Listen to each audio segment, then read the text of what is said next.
That was my instruction.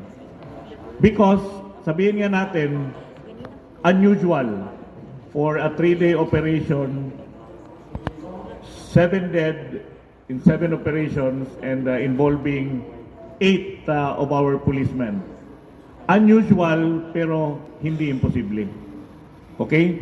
So sa akin naman, if they did the right thing of defending themselves and in-implement nila properly yung police operational procedures, then I will be with them.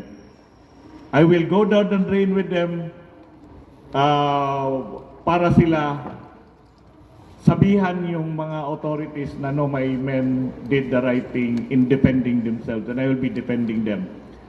But if they did violate any procedures in our police operational procedures and violate human rights, then sabi ko, may paglalagyan kayo.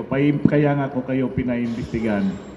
But kung nakita ko, nung ginawa nyo is legitimate police operation, sabi ko nga, unusual, kaya ako pinaimbestigahan yan, but hindi imposible. So, doon lang tayo. I will be with you if you did your job, follow the police operational procedures, but kung nag-violate kayo nun at nag-violate kayo ng human rights, then may paglalagyan kayo. Papailan ko kayo.